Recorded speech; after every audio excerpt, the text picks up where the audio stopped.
Hello and welcome to Dropped with myself, Matt Belmont, and my assistant, Mr. Greg Holden. The lovely Greg Holden. The lovely Greg Holden. Today we're excited to welcome our very first guest, Mr. Rob Abelow, to the show. Rob is a seasoned music industry professional and the visionary founder of Where Music's Going, a platform and newsletter dedicated to helping artists navigate the present and the future of music.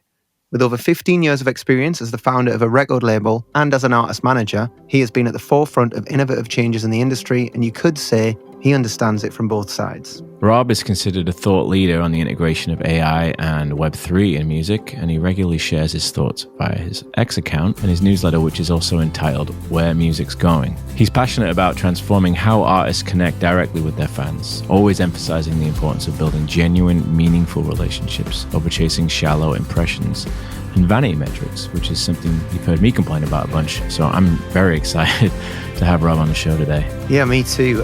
Join us as we dive into Rob's perspectives on the evolution of fan engagement, the artist empowerment potential of new tech such as music NFTs, and the exciting future and present of direct-to-fan interactions. Welcome, Rob Abelow. Mr. Rob. Hey, Rob. Hey. How are you? How's it going, buddy? I'm doing great. Thanks so much for joining us. We've both been reading your newsletters, well, myself initially, and then I started sending it to Greg. And it's helped us to kind of frame how we're going to approach our careers as artists, or reapproach, I suppose. So just to talk about the framing of this podcast, it's really two guys who've had some various successes, both been signed to major labels, the same major label, both been dropped by the same major label, a couple of years apart. Kind of like feel like we proved ourselves to a certain level in the industry, but of course, that's never enough. It's ever changing, ever evolving. We got into this cycle of calling each other up and complaining about the industry for a while. Like it's just all wrong, and it's the industry's fault. It's everybody else's fault, and TikTok's no good, and streaming is completely screwed. And then we had a word with ourselves, and we're like, that ain't it. A lot of that was I started reading your newsletter. I started listening to a podcast by a guy called Ari Herstand, really reframing like, hey, maybe I'm the problem. Maybe I'm getting set in my ways, and I'm just thinking that because I've had a couple of little moments of success, it should just be smooth sailing, plain sailing from here. Same with Greg. So we decided to start this podcast really as a way to restart our own journeys and open our minds again. So we're really excited to speak to you. I've really enjoyed some of the optimistic takes and just the realism in what you've put out. Appreciate that. Yeah. And it's always good to, start with realizing it's all your fault. Yeah. Yeah. There's an entitlement, I think, that comes along with some success. And in our industry that's changing so dramatically, so quickly, it's very easy to just be like, wait a minute, this was easy before, and now it's not. And what the fuck? I'm out. Fuck this. And it's a really shitty attitude. And I've particularly have had that attitude. I'll put my hands up and say I've had a terrible attitude towards the industry for quite a few years. And reading your newsletters has been really encouraging because, it's given me something that I can actually put into action. And I'm really excited to talk to you about some of that stuff today and just get a bit more of your knowledge. And this is not a data-driven podcast. We're not here to reveal the industry's problems. We're here to connect with people and learn from our guests and from ourselves and each other. So, there's not a lot of pressure in that regard. We just wanted to have a good conversation with you, to be honest. That's great. And to be honest, I've gone through much of that myself as well, not from the artist side, but from the artist management side and the label side. And it's like, hey, these things worked and these relationships were able to enable this. And when we did it this way, it seemed, I don't want to say easy, but I did all these things the right way and it worked. And then all of a sudden it's not working, or it's not easy, or it's changing, or the taste that I have and what I want to sign isn't connecting. And the easiest thing to do is say, it's not fair, or it's the industry's fault. And even if those things are maybe even to some degree true, it doesn't help you solve the issue, right? And there's always a different way to engage with it, to win in your way. And then also, to change things for the better is usually incremental. So trying to have a part in that rather than just complain about it. Yeah, that brings me quite nicely onto a question that I wanted to ask you just to start things off. And that was, in 2024, with all of the different platforms that we have access to and the state of the industry and a lot of innovation that is moving so quickly that it's very hard to keep up with, what are you optimistic about? Where do you find optimism from your position? Yeah, there's a lot of things. I mean, I think we're having this change back to really wanting direct human connection, direct artist connection, fan to fan connection, a lot of community. So I think, as we kind of move forward and maybe there's more AI or there's so much music and there's so much out there, and we think of the negative effects of that most commonly, there's a pushback to it, and it creates a desire for, looking for the things I really care about or the people I really care about. So there's like a subset of fans and industry and people trying to build things to serve that. That's one thing that I'm really positive about. Another is just like, even in the way we look at the problems we have in the industry, we look so commonly at the fact that artists aren't making enough per stream, or they don't make enough per streaming. And it's so difficult to be an artist. And that's because we're exposed to more artists than ever who are able to participate in the music economy. And they also have a bigger voice than ever to talk about their struggles. And those things are really important. And as you know from reading my newsletter, I want to raise the floor and make it more sustainable. But the reality is, it is possible for any artist on the planet to more easily than ever create what they want to create, distribute what they want to distribute, market it, connect with people, and find an audience. Obviously, it's difficult because everyone can do that. Yeah, right. There's right. Pros and cons to that. But the fact that the natural gatekeepers have been knocked down, we're faced with a new problem of like the algorithm's the gatekeeper, and there's too much, and we can't hold on to any one artist because things are moving. I just think that's a new challenge to solve, but it's in some ways because we solved the previous challenge, and now we're just dealing with the problem that ended up creating. Right. And I'm positive about that. I feel positive about that because I feel like we've finally gotten to that moment, and we're essentially identifying that and saying, okay, this isn't working precisely either.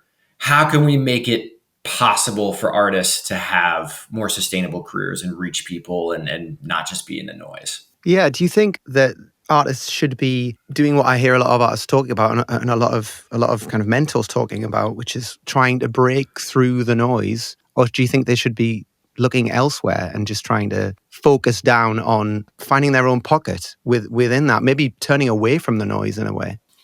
I think it depends on who you are as an artist, what you're good at, what's natural, but also who you want to be, right? I mean, if you want to be the next big pop star who gets signed and, it happens very quickly, and it's really more about fame than it is about being able to create a career around the music and art you want to create, like, go try to be viral, right? Like there's avenues for that. That's probably the avenue to go. If you're looking for a different path and based on your style of music and what you're naturally good at, in terms of social media or content creation, it's just, to me, it's just trying to line it up with that strategy. So like there's examples of bands like way outside the mainstream doing well that use the tools out there in different ways. Like there's a band called Goose who's becoming like one of the biggest jam bands in the world now with like a very cult following. And their agent is a friend of mine. He booked bands I managed, and we were going over the story of how it worked for them. And, they were playing to very, very small crowds of people. They were starting to get on a couple like local or regional festivals. And what they would do is they would just set up a video of them playing their entire set with like one camera still for the whole show, and they would post them on YouTube. And the idea was, listen, like this is what we do well. Every show is different. This is what like ideally our types of fans tap into. We don't need to do tons of creation. It's not about posting it everywhere. It's like, let's just do what we do and post that out there. And they did a bunch of them. They all got, 50 views, 100 views, 200 views. They played a little festival, and for whatever reason, the one that they posted for that went like, I want to call it viral, but like in this world, it connected to all the right people and just leveled them up into a whole new stratosphere. Wow. And then they've kept that going now. So now it's 2 cameras, 3 cameras, but every single show they do it. And I just look at that and I say, listen, for every type of artist and what you do well, there's a way to pursue this that can just be an extension of what you like to do or how you do it. It doesn't have to be this artificial thing where every day you're waking up and trying to write a script for it. And it's finding what makes sense for you and how to, so for them, that was how they kind of got this bigger discovery engine, but then they're really hammering down on how they can have close relationships with their fans and over deliver and make every show delightful and different. I think it's important also to find, like you said, really you have to find your own way of doing that. Because I think it's so easy to get lost on Instagram and TikTok and see that everyone's doing the same thing. And I personally get very narrow-minded. I'm like, there's no way that I have to do that. Like, I'm a 40-year-old man. Like, I've put out records. I'm very old school in that regard. I'm willing to participate, but I'm not willing to participate in a way that doesn't feel natural to me. And I think a lot of people struggle with that because they think they're supposed to do a certain thing. They're supposed to follow that one formula, do the dance or whatever. And what you're saying is really inspiring because you can find your own way of doing it. It's just, that's easier said than done. For sure. Because it can also feel very discouraging because when you try and do your own authentic thing and no one pays attention, like this band, they were getting 100, 150 views. Yep. They were just doing it. It sounds like they were just doing it to do it, which is great. It's not like they were trying to create a viral moment and then it took off. But I think it can be very discouraging when you try and do your authentic thing that feels good to you and no one pays any attention. Yeah, I mean, look at me. Hard, look right? over here. That's what it feels. The reality is, there's so much competing. It's not just in an unfair sense. It's just we can pick the best of every even niche category of thing that's competing for our attention. Maybe we don't even know everything that's available, and that's why to me it's also you have to learn. Not just in like the content that you're putting around like the center of your art, but also just like, well, if my focus on this is that I also want it to connect with an audience and become a career, then I do have to have some element of between the music or the way I'm marketing it, the way I'm communicating it, what is working, what isn't, how can I adjust? And the reality is, listen, it's hard. So it's not you could do all the right things and it could not connect. You could do all the right things and you won't have the right luck break for you.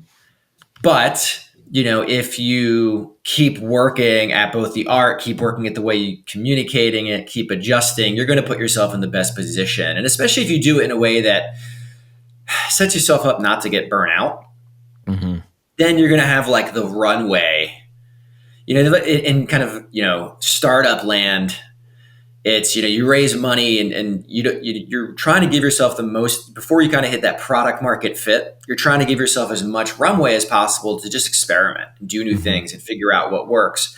And I think artists to some degree have to think about that, not just with their financial resources, but with their like emotional resources and burnout. It's just like, okay, like how long can I give myself here so that this doesn't have to happen in a month? It goes back to that goose thing, right? It's like, hey, we love this. We're enjoying this. We've created a framework around this where it doesn't feel like exhausting. The things we're doing, that's going to give you a longer runway for it to hit, for you to figure it out, for you to have that luck break for you. I also love that with the example of Goose, who are getting a lot of shout outs. Go follow Goose, everyone. Had no idea I was going to make the Goose the centerpiece of this. It's going to be the title of this episode. Goose, featuring Rob Abelow. What I love about that example is they were already doing the shows, right? And they just recorded what they were already doing. And it's so not removed from what they do that if it goes viral, it's gone viral for the right reasons and it'll find the right people. I heard someone speak recently on how if you want to attract people with long enough attention spans to go deep on your music, then put out longer content. Don't necessarily put out the 7-second TikTok that has the hook at the perfect moment in the first second and is kind of ADHD brain food. Instead, put out a long video and you're going to get the people who appreciate longer, deeper content. And I just think it takes longer to hit, and it is disheartening to get that 50, 60, 70, 80 views on YouTube week after week after week. But I love this idea that they went viral even if it was within a subculture or a subgenre, for doing what they do best. I mean, I love that the quality of the views, the quality of the attention, Mm-hmm. and that goes for you. One example is make longer form content. Another you kind of touched on is also just make sure what you're doing really represents you and is going to be the right hook. Think a lot about like what I call audience capture. So if you start creating something that works, but it isn't necessarily representative of you, what's going to end up happening is you're going to keep going down that lane of creating more about that because that's what works. And the next thing you know, that's the career you've built for yourself. And then you hate yourself. Yeah. Is that going to be satisfying? I see it for myself, right? So I write, newsletters that are actually not all that long form. I appreciate that too. Yeah. I mean, I try, and to be honest, concise. it's a big challenge to boil an idea down. I try to put that challenge on myself. How can you boil this down to less than 300 or 350 words? But if I, go out to say Twitter or LinkedIn and go into like the extension of what you do well, like I don't do short form video or something because I like to write. I just like to write. So like I go to Twitter or LinkedIn, so like those are the things that work for me because it's just natural extensions. And every once in a while I can put something out there that like really hits a nerve and goes, hits 1 million views or something.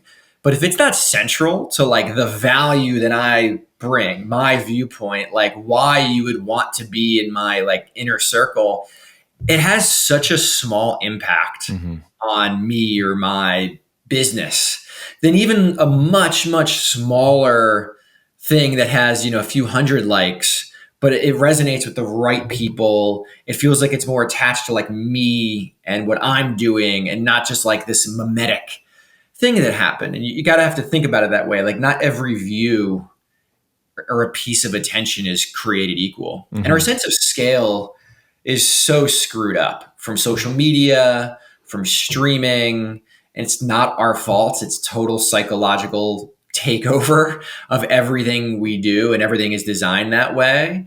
But like, I think you mentioned like 80 TikTok views, right? I mean, if you had 80 friends in the room cheering on that thing you did, you'd feel pretty great, right? Or like to take it bigger, I mean, you get thousands, tens of thousands, hundreds of thousands of streams on something, 100,000 people listening. That's to a big song. tour. That's crazy, that's split right? over 2 weeks of touring. That's a lot of people. Exactly, right. And obviously, we know that on average, those things could be maybe less meaningful because depending on how they were consumed. But if you start changing the framework and saying, okay, I'm repeatedly reaching these people with the right thing in the right way, and if I kind of give myself that runway, that'll eventually start delivering. Like it doesn't need to be 100 million. It's also important, I think, because what you want to do is you want to attract people, like you just said, for the right reasons. Because what we're concentrating on the podcast is that we're not trying to get people's money. We're trying to get people's love, for lack of a better word. Love me. We're trying to get them to, I just want to be loved. We want to bring people over because they already like our music. And one of the frustrations for me, and one of the reasons we started this podcast in the first place, is that we already have these fans. We already have these people that like our music. We just can't reach them anymore. And so I'm not even really trying to get new people necessarily. I mean, it would be nice, but it's hard enough to even reach the people that we already have convinced to, not convinced, that sounds terrible, but just, people already Tricked. like us. People already come to our shows. Tricked, yeah. People already come to our shows. People already for years have said how much they like us. They buy our records. They buy our merch, and they've gone AWOL. Like I said, I'm not trying to convince people to give me money. I'm just trying to convince people to come back, or at least remind them I'm still around.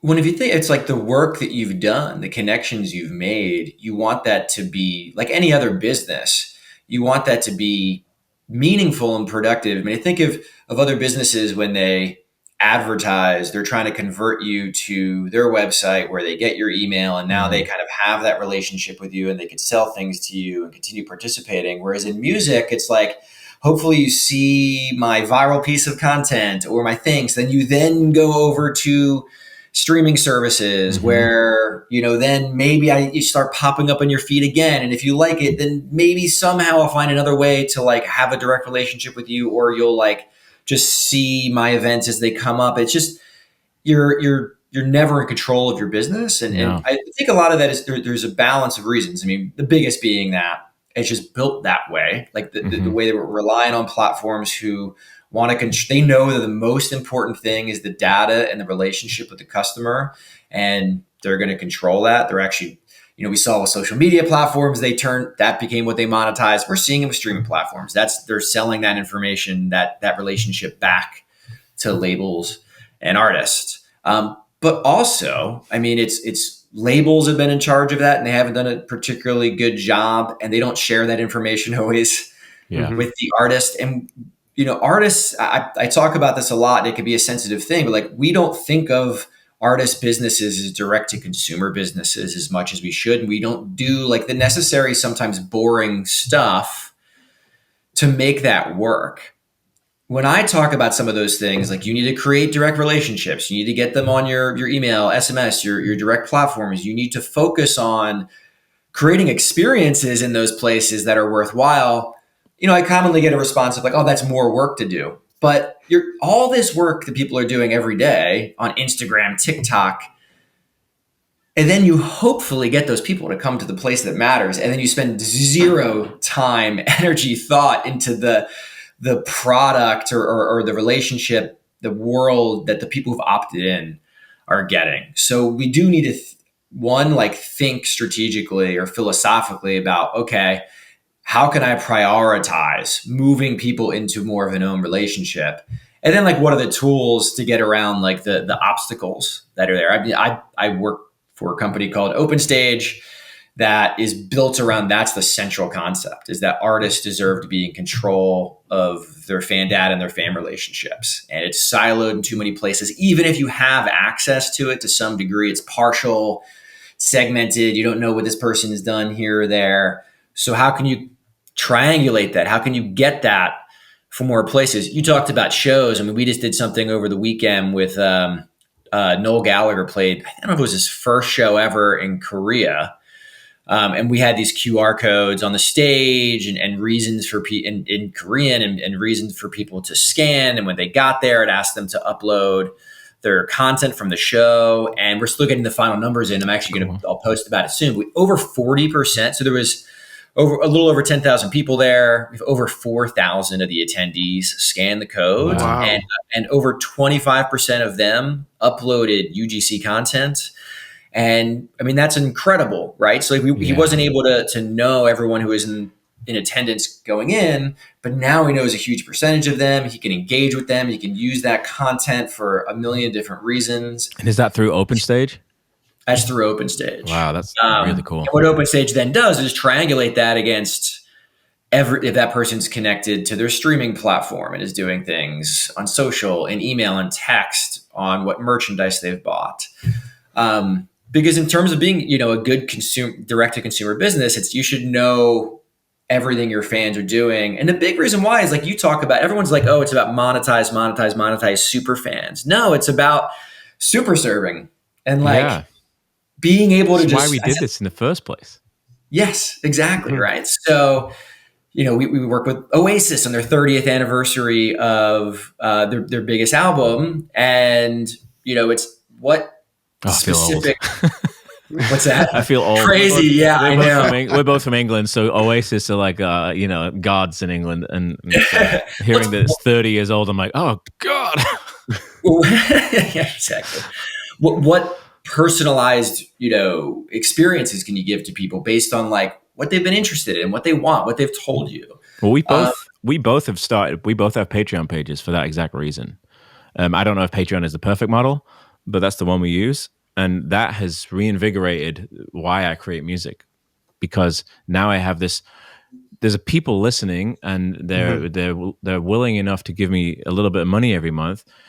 What that does is it tells me I want to give these people as much as they can possibly get for their money. I'm not trying to get more money out of them. I'm just like, what? I even write them every month or so, like, hey, am I missing anything? Do you need what do you need from me? What would you like to get from this $5, $10, $15 that I'm not giving you? Because again, it's about just that idea of keeping people because they want to be there.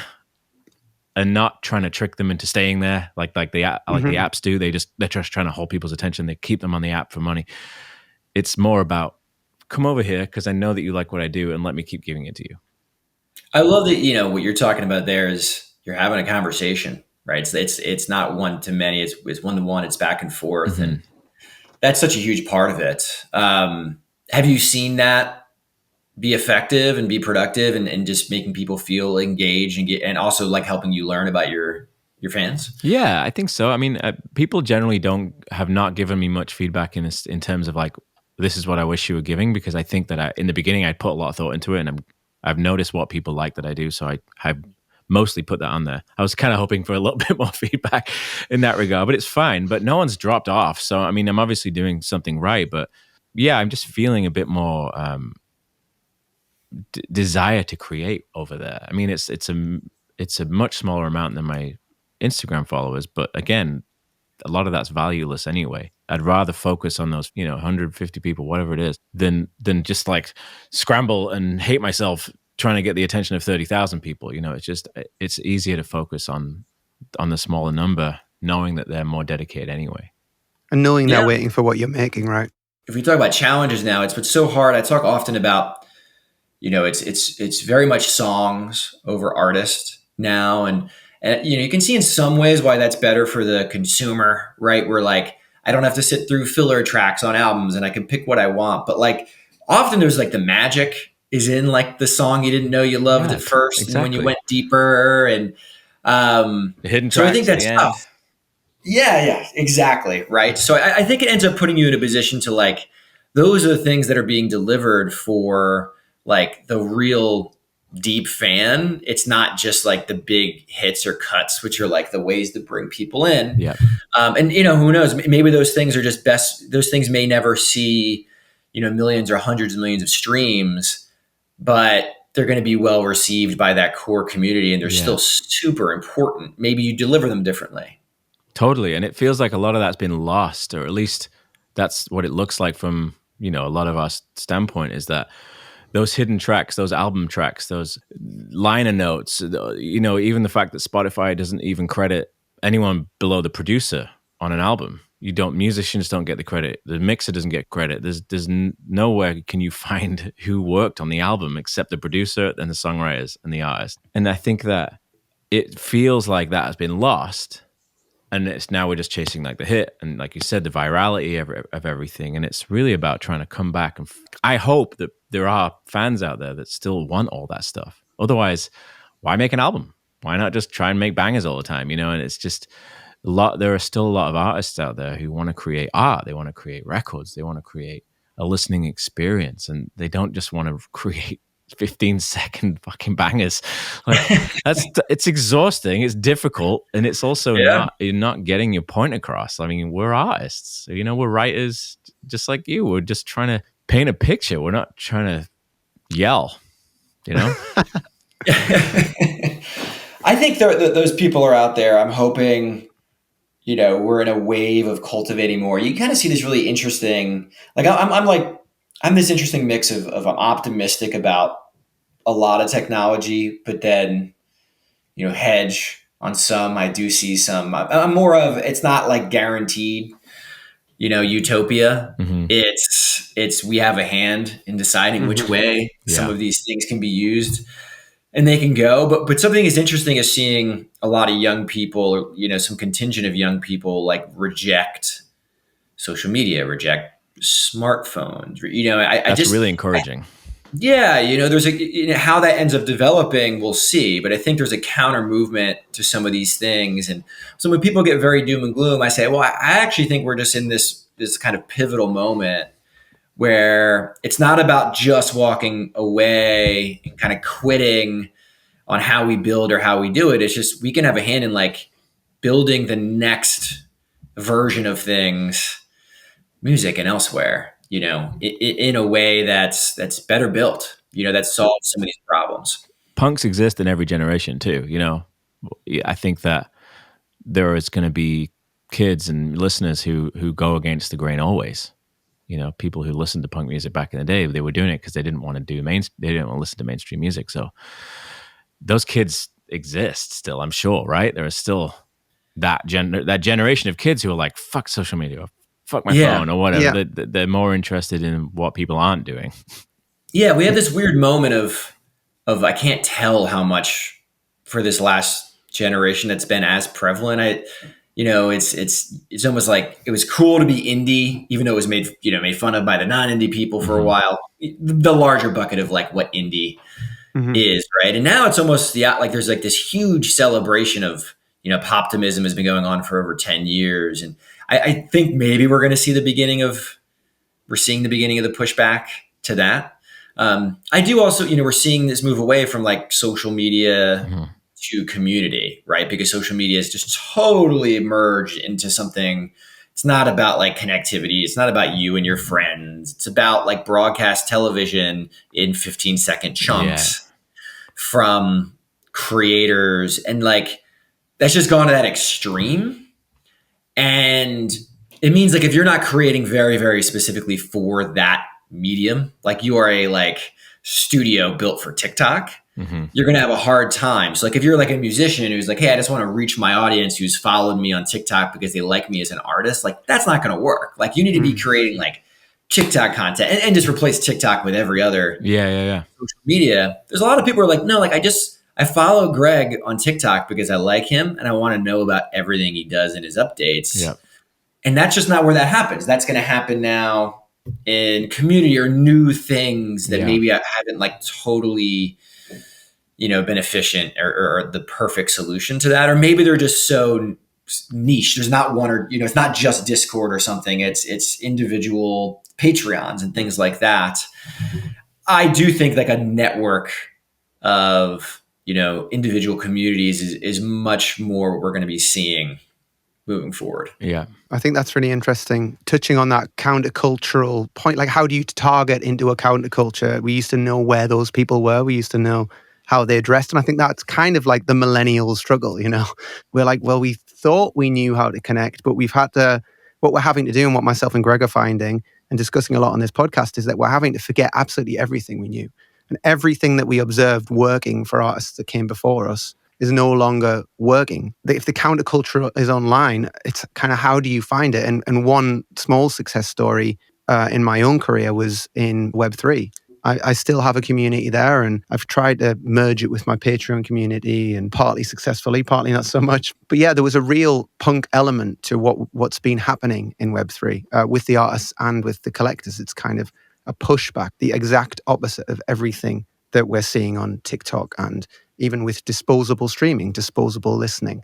Just to add to that as well, on something that I've seen you speak about, the resurgence of vinyl and how it's very heartening and it's great to see, but also why vinyl? Why not the new vinyl? Like, where's the new vinyl? We're having to go back to this thing that's existed for 70, really 80 years to find a physical thing or just something that means something that people can connect. Where's the new thing? Is it Web3? Is it music NFTs? Is it something else?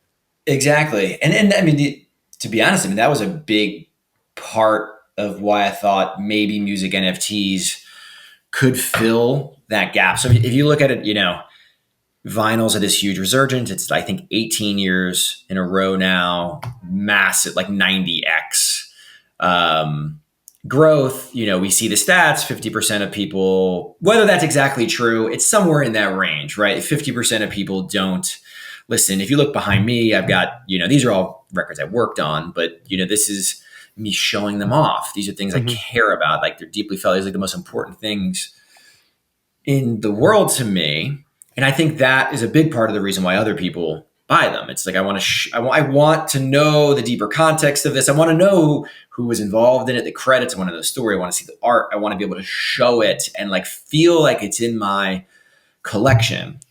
But if that is such a like deep rooted feeling for people and they feel like they're not getting that's not being delivered by like the music consumption of the day, which is streaming, then you would think there'd be like a new solution that would come fill that. Not necessarily something that replaces streaming and consumption with it, maybe, but something that would be a more digital or like, physical digital replacement to that. And with music NFTs and that was taking off, I loved that whole punk culture, both from, artists, collectors, some of the builders, where it was, hey, like we want to totally go the other way and understand that like friction can be a feature, not a bug. And that like there's incentive to want to, it goes back to the whole thing I'm talking about, incentive to want to serve like the one fan. They're not just like one of a million, like they're a person who could like, I can connect with, they can collect, they can potentially put a lot more money in. There's like that's the incentive to care about it. I think ultimately like it's only as valuable to some degree as the fact that you can do this with it, right? So like you have a music NFT in your wallet sitting somewhere that no one sees or knows about. Like it's irrelevant. You've collected it. I wrote a piece maybe a year and a half ago, something like that was like Web3 and like is all the power of it is that it's interoperable. You can take these things wherever you want. So it's only as valuable as the places you can take them. And when there's nowhere to take them yet, doesn't really matter. So maybe that changes. There's so many difficult brand issues to get over there.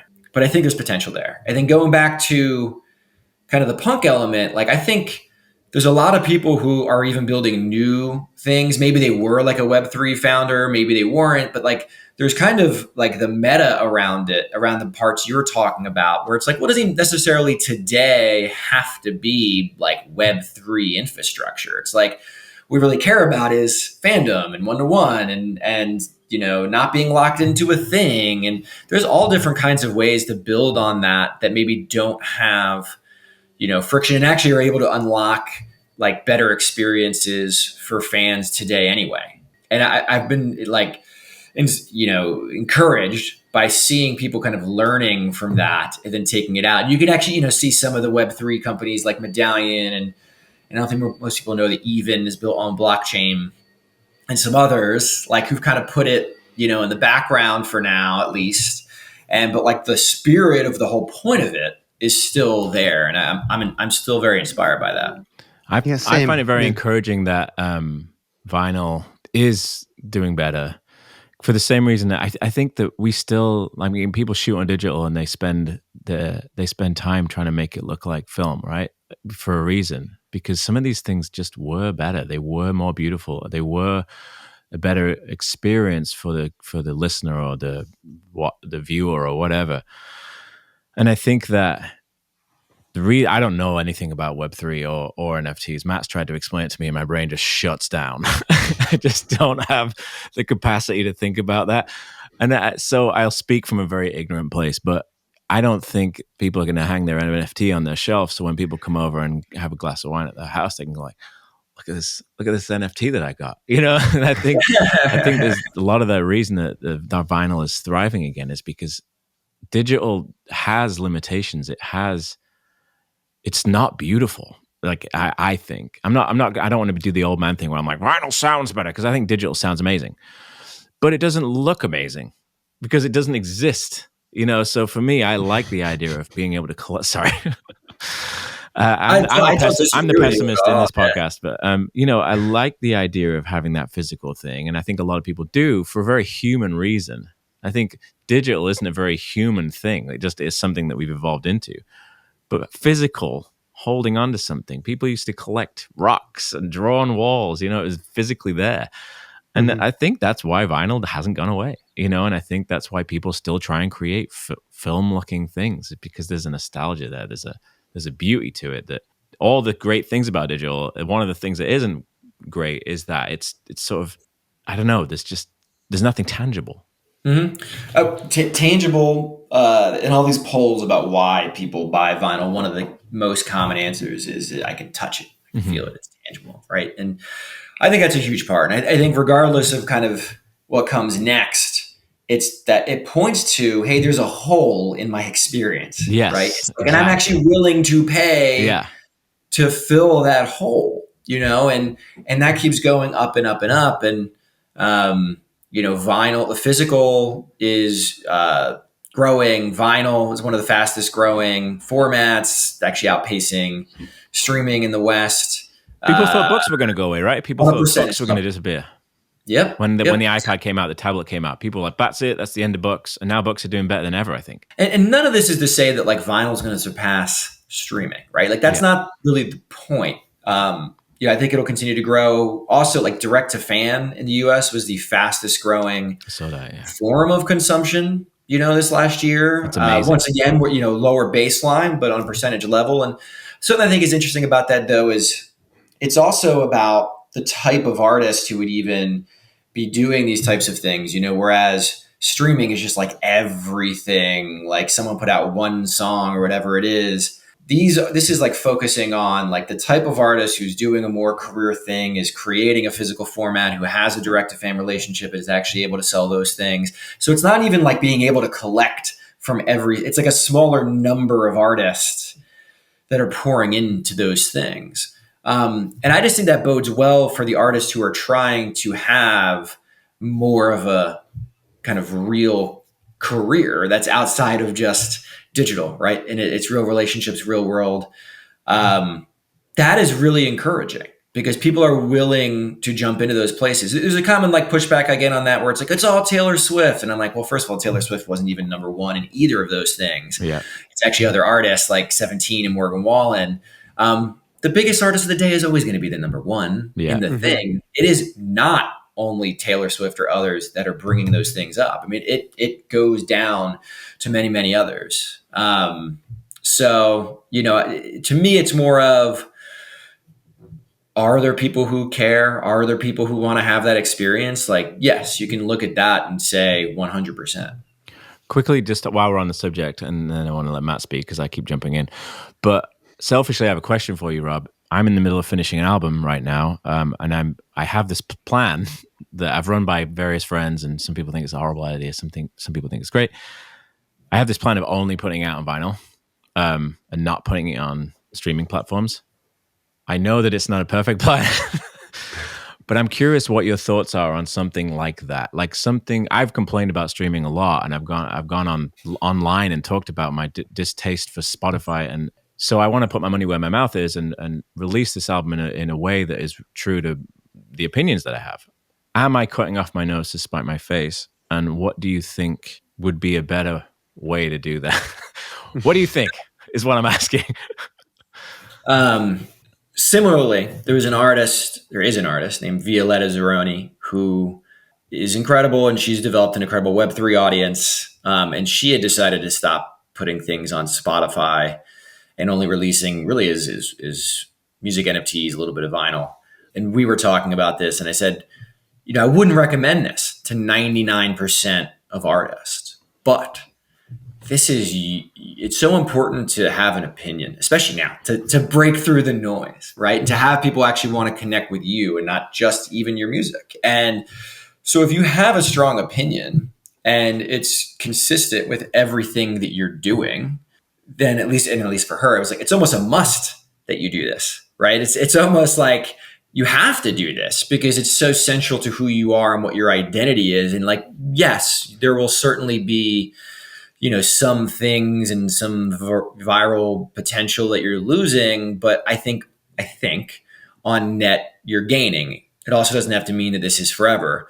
I think for your situation, it's something that happened in the last 10 years or so in music, which went from distributors to labels to managers to artists, or streamers to distributors down, which was everything has to be optimized to be the same everywhere, delivered on the same date, the same time the first happens here. Because if you don't do it that way, it's going to have less of a chance of getting playlisting.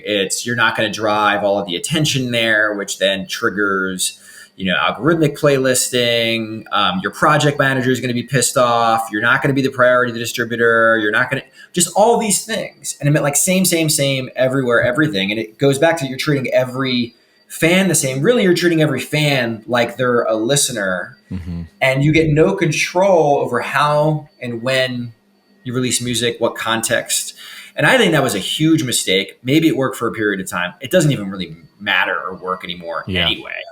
And to take control over that. So that could be in any way, shape, or form. That could be release songs early to people through your Patreon. It could be it's totally on vinyl only, ever. the full experience is only on, there's a lot of ways to cut it.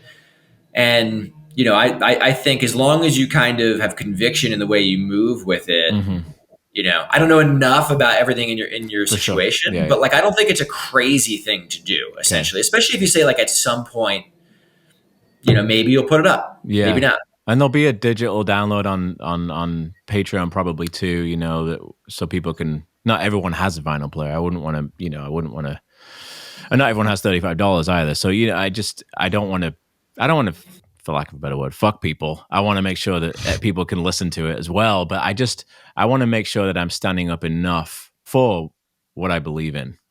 I think it makes sense. Yeah. Knowing what the plan is beyond that, okay, I think with everything you mentioned before, you're more focused on keeping the fans you already have than necessarily reaching. I think everything is always somewhat of a balance, right? You need to find each way to do it. That doesn't mean that putting it on Spotify is the only way to reach new fans, but it's just saying, okay, how do I make sure this can reach people who knew me before, can reach new people? What are the ways to make that happen on top of kind of delivering this core experience for and people? Retain its value? I just know that as soon as I put it on Spotify, it's almost valueless. So for me, it's like hold that value for as long as possible before sending it out to the masses. What I typically say is like the only place that should have the complete experience is I think it gets confusing, and it's my fault when I say your platform. People think that means I think you should build your own Spotify or something, but really like your platform could be like vinyl. Yeah. Right. So like there's 12 songs that's on the record, maybe 9 are what make it, 11 are what make whatever you want it to be or what make it to streaming. Right. And or maybe there's alternate, whatever it is. I think that you should always own the full experience in your own place. And I think that's absolutely worth it, especially if you're a pop star and you're trying to release 37 songs on your album so it can, make sure it gets the number one. Sure. But otherwise, I think that's not the way to go. Yeah. Yeah, I think what you talk about, Rob, and the way that you empower all artists, indie artists or otherwise, is so important and becoming more and more important with every passing year, with the way the industry is changing.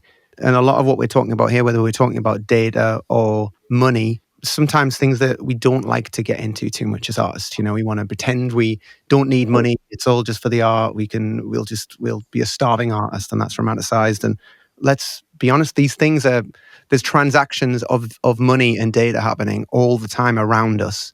And it's whether we own that or not. It's whether that goes to us or whether it goes to some big company that then gates that from us, which is why I think what you do is so important, because there really has been, on the data side, it's kind of been a bit of a heist over the last 10 years going on that none of us have really known about. And we're only just waking up to it now, and we're playing catch up. I talked to Greg about this around some headline shows that I did in the last couple of years, and just looking out at a room and being like, wow, these are my people. There's hundreds of them here, and they're singing the words, and they do exist. And then going away a few days later and going, I don't know who any of those people are. And Ticketmaster won't give me their emails because of data protection, although they'll share them with their partners. I'm trying to fix that right now. So, good. That's the battle that I'm trying to fight right now. And that's what it comes down to is data sounds boring. It's your fans. It's the core piece of data is their email or their phone number and their name, and that you can communicate with them. It's like, it's all builds up from there. It's like, you want more, great, but like, it's really just that. And when I think about like why that matters so much, it's just so that like when you want to put on the next show or have the next piece of content, it's not like, hope this post goes, reaches 60% of my followers instead of 10, so that they know it exists or that they're even still on that platform. It's like, no, like I want to be able to directly reach out to them through the means that they like to be reached out to. If they don't open it, like they probably didn't want to know. Right. It's a pretty, it's going to get to their inbox, to their phone number. And like, that is the core thing. And, I referenced some more like kind of, older iconic artists earlier. And like, it's a mix of what we work with at Open Stage. It's artists of all sizes. But what I'm really seeing is with a lot of artists that have built massive careers that they don't necessarily like have been around for that long.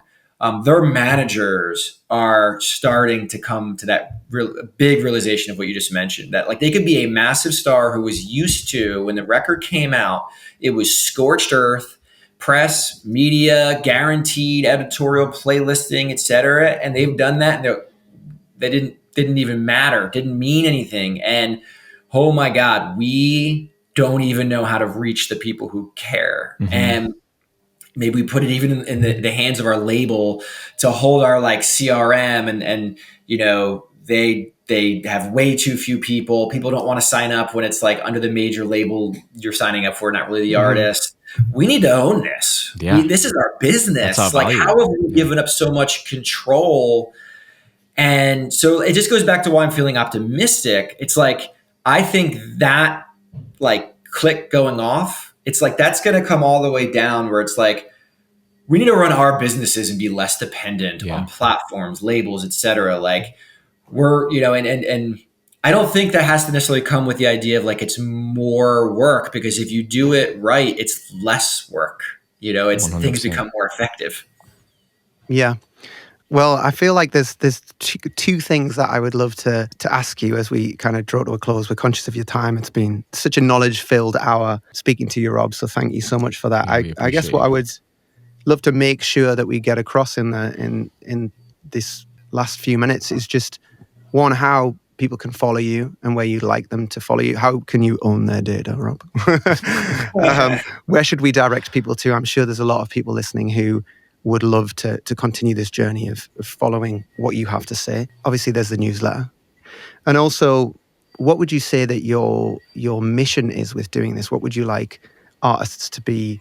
What's the takeaway? How would you distill that down to what you want independent artists to leave with after engaging with your material, your content, the information you put out? Yeah, so the best way is the newsletter, which is Where Music's Going. So you can find that at www.wheremusicsgoing.com. And then on Twitter, I refuse to call it X, it's Abelow Rob. For people who are on LinkedIn, Rob Abelow.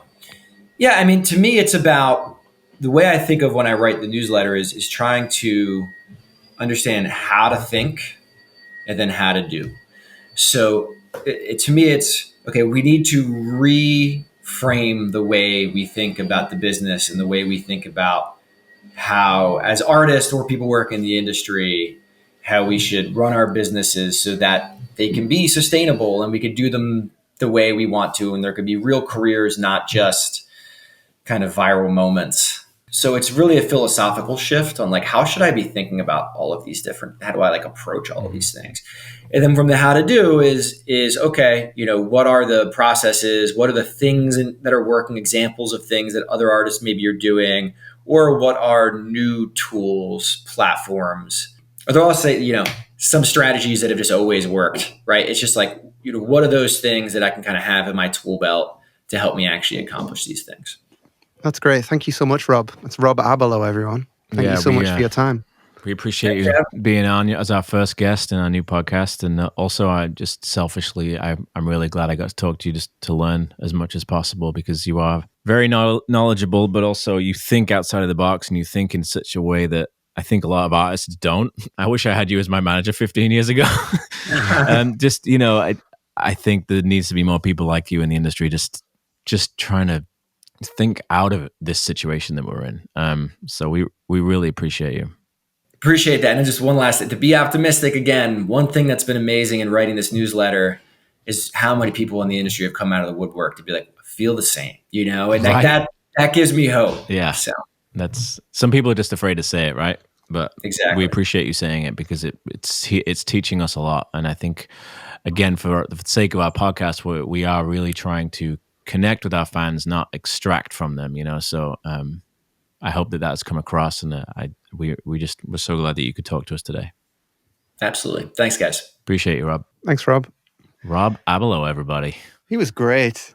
Yeah, I really learned so much from him, and I just really appreciate his optimism, because as a chronic pessimist, just hearing his take is just, I'm all inspired now.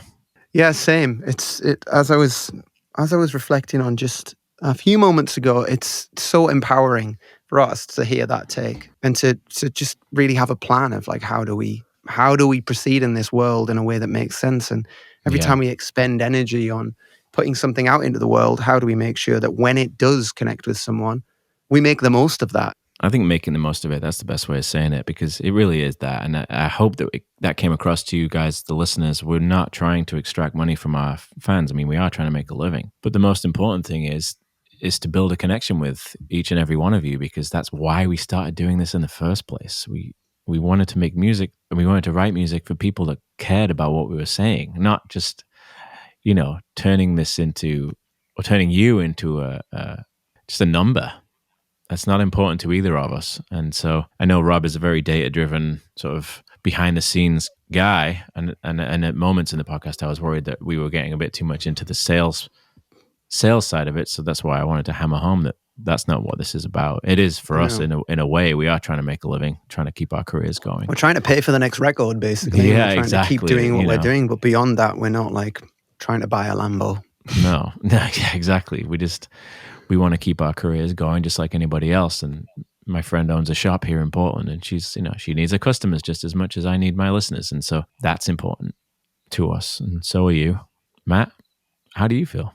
My head is spinning with information. I've been reading Rob's newsletter for a while now, and I thought I'd heard it all, but just to hear him to break it down conversationally like that was a real treat.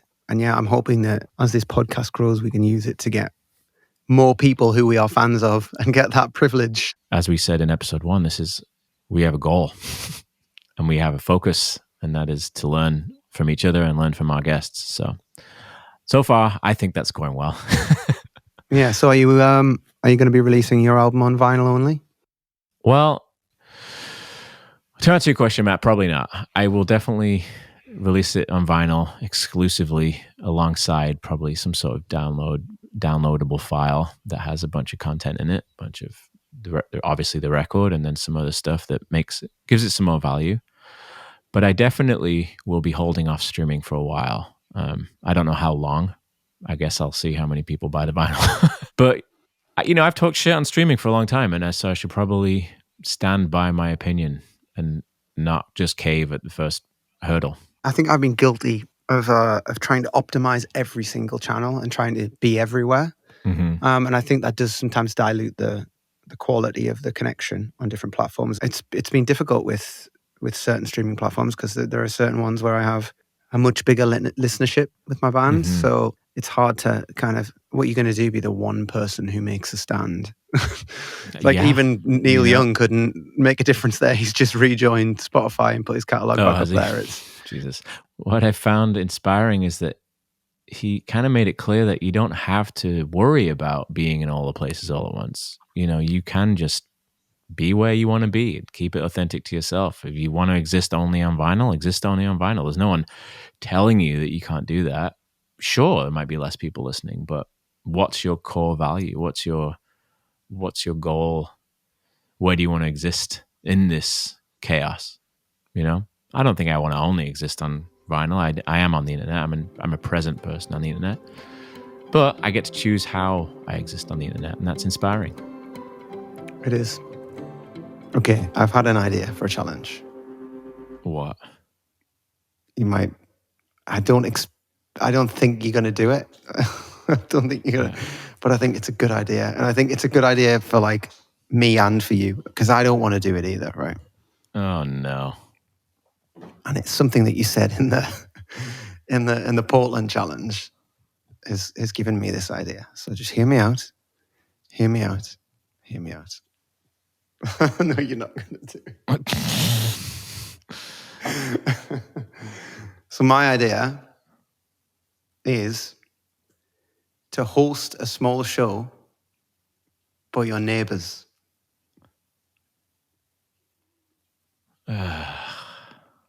Okay. And I do the same. I've got that whole. It doesn't have to be in your home, but okay. Just give them a show. Give them a gift. The gift of a Greg Holden show. Because it's just something they've been needing their entire lives that they haven't gotten, huh? Listen, there's Greg Holden fans listening, screaming out the their AirPods or whatever they're listening on right now, because they would kill for that. And your self-denigrating attitude is wearing thin now, Greggy boy. We're sick of hearing it, right? You got to realize you're a talented guy with an immensely talented guy with incredible songs. You've got the accolades to prove it, and you're their neighbor, and they don't know. They just know you as the guy with a baby on his back hiking down to the woods. Okay. But my neighbors don't know what I do either. So I'm thinking maybe my living room isn't big enough. You could do it in your living room. You've got a bloody grand piano in there. It's gorgeous. I have a baby as well, though. Don't forget that. Yeah, maybe that doesn't work. But I'm thinking maybe I do it in the hall. But I've thought about it for a while. I've thought about just knocking on some doors and going, I'm going to do a show this Saturday or this Friday. It's in the hall. It's free entry.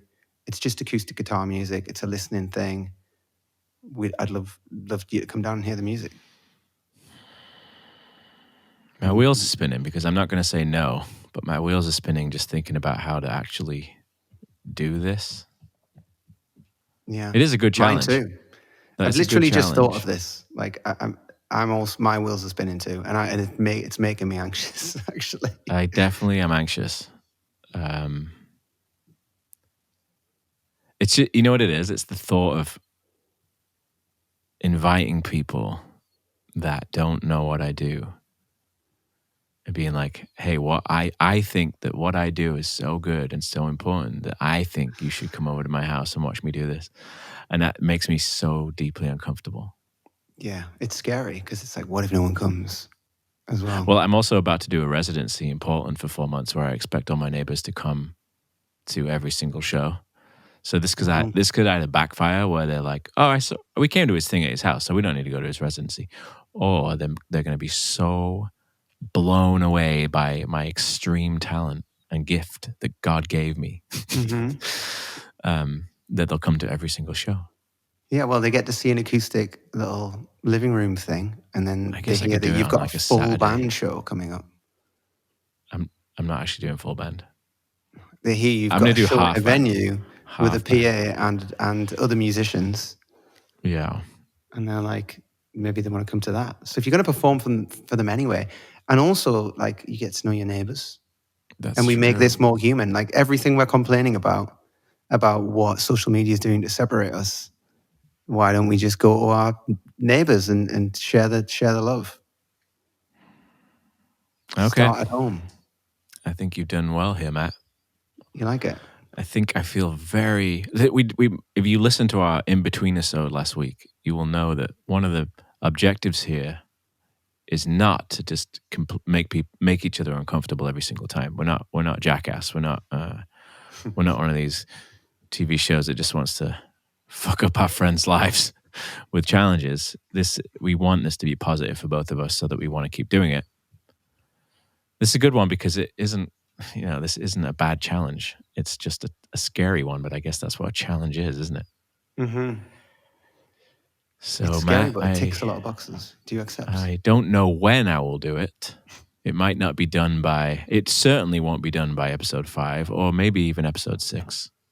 This would be one of those ones that we have to kind of watch this space.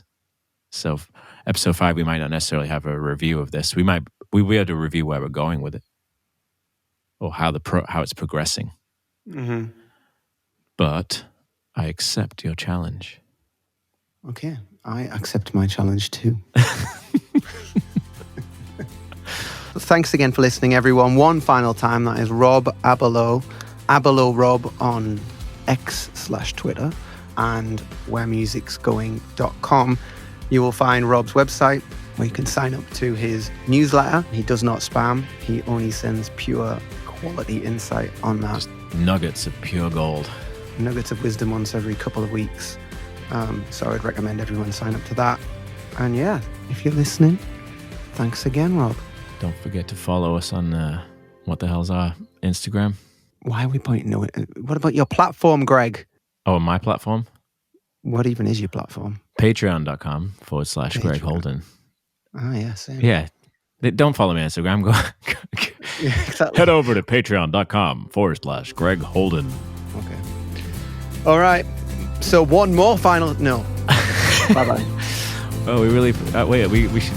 We've said it all. We've. What do you want to say? There's someone listening now, like in the gym, like, Jesus.